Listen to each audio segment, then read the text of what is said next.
मुकद्दमा मरियम का दूसरा दुख हमारे सामने पेश किया जाएगा कि जब मुकद्दमा मरियम और हज़रत यूसुफ रात की तारीकी में मिस्र की तरफ हिजरत करने को जब कि खुदावंद का फरिश्ता उन्हें आगाही देता है कि तुम्हारे साथ ये होने वाला है, तो आए इसी दुख को पतरस गार्डन के लोग इलाके के साथ मिलकर देखते हैं कि किस तरह मुकद्दमा मरियम और हज़रत यूसुफ मिस्र की तरफ हिजरत करते हैं।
मरियम,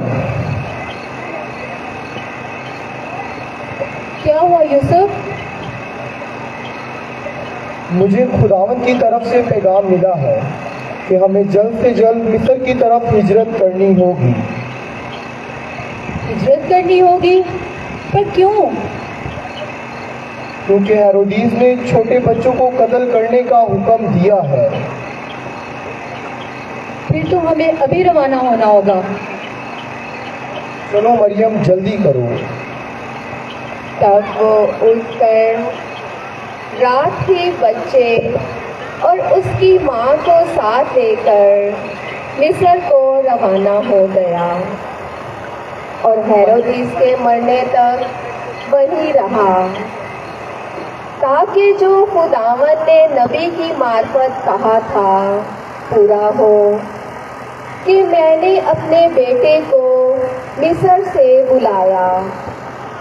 जब हेरोदीस ने देखा कि मजूसियों ने मेरे साथ मजाक किया तो नहायत गुस्सा हुआ और आदमी भेजकर बैतलहम और उसकी सब सरहदों के अंदर के उन सब लड़कों को कत्ल करवा दिया जो 2-2 बरस के या इससे छोटे थे।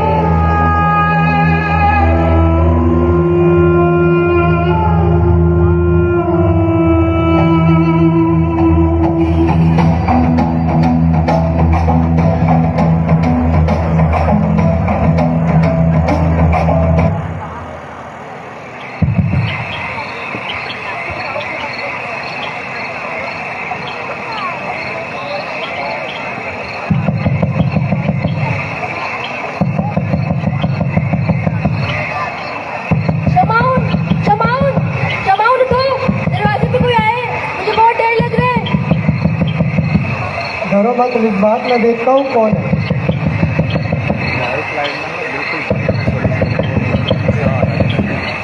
और ये भाई क्या किससे मिलने आपको?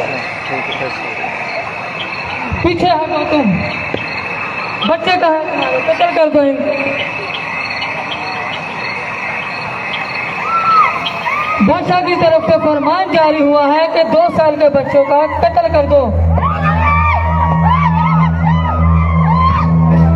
किसी को मत छोड़ना, सबको मार दो। देखो कोई बच्चा जिंदा तो नहीं बचा।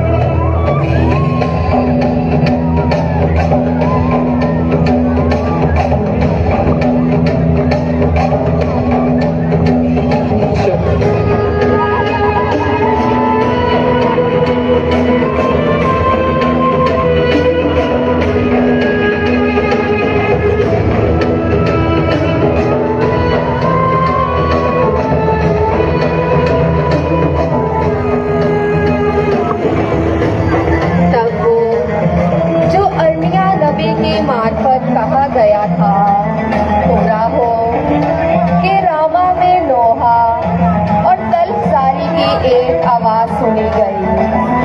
राहील अपने बच्चों पर रो रही है और उनकी बाबत तसल्ली पजीर होने से इनकारी है, क्योंकि वो है ही नहीं।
हमने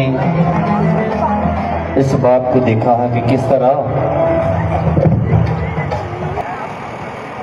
मसीह खुदावन में अजीज हो, हिजरत के मानी चले जाने के हैं। जो कोई वापस आने के लिए सफर करता है उसको सफर करना कहते हैं, हिजरत नहीं। और ये सफर मुकद्दसा मरियम और बनी यूसुफ और बच्चे यीशु के बीच एक नागहां सफर था।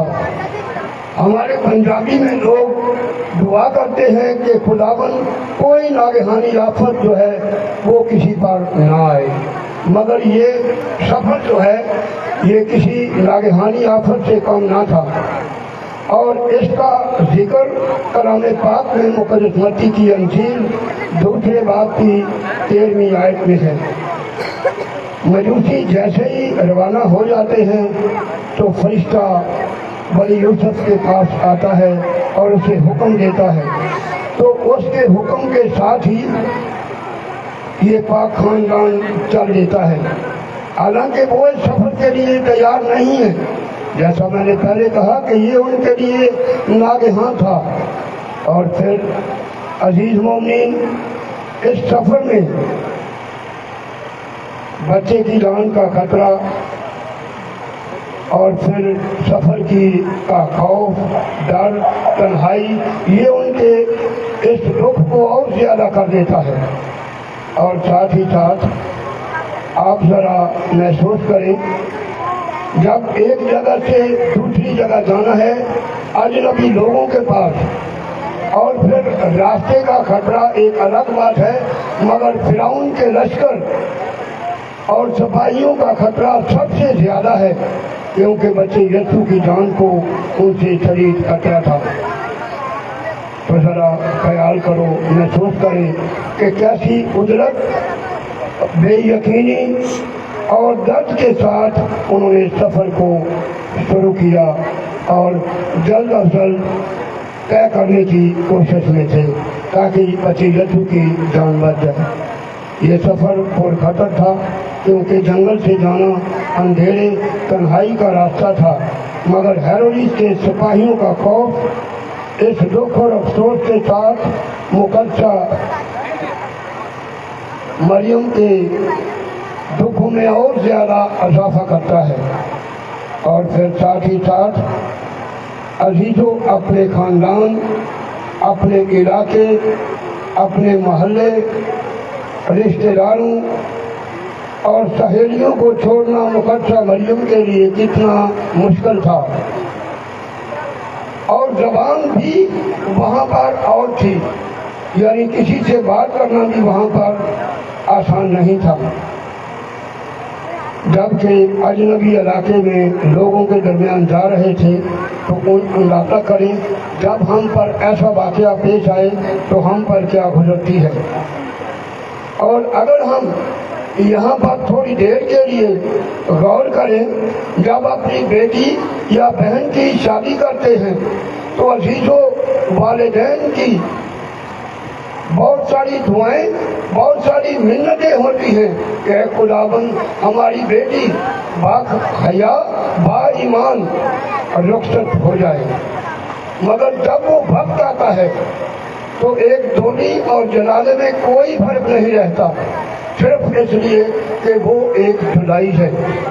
तो आप अंदाजा करें, हमारे यहाँ वालिदैन, अजीज व अकारब को भी पता होता है कि आज नहीं तो कल ये वापस आएगी, मगर जिन्हें पता था कि दोबारा हमें नहीं आना, उनके लिए ये दुख या ये सफर कैसा कठिन और दर्दनाक और दुख भरा होगा। और साथ ही साथ अजीज मोमिनीन, जब हम मुकद्दसा मरियम को देखते हैं कि उसे पता है कि मैं वापस नहीं आऊंगी, तो ऐसी सूरत में उनका ये सफर उनके लिए और ज्यादा दुखी है। तो अंदाजा करें मुकद्दसा मरियम के लिए ये हिजरत कितनी तकलीफ दे, खतरनाक, खौफनाक थी। बल्कि जैसा मैंने पहले बताया कि हेरोदिस के सिपाहियों का खौफ इस खतरे को और ज्यादा कर देता है और मुकद्दसा मरियम के इस दुख में और इजाफा कर देता है। तो अजीज मोमिनीन, मेरे लिए और आप सब के लिए आज मुकद्दसा मरियम की खुली दावत है। वो हमें दावत देती है कि खतरों की परवाह किए बगैर अपने ईमानी सफर को जारी रखें तो खुदावंद की खुशनुदी हासिल करेंगे। मसीह खुदावंद के वसीले से आमीन।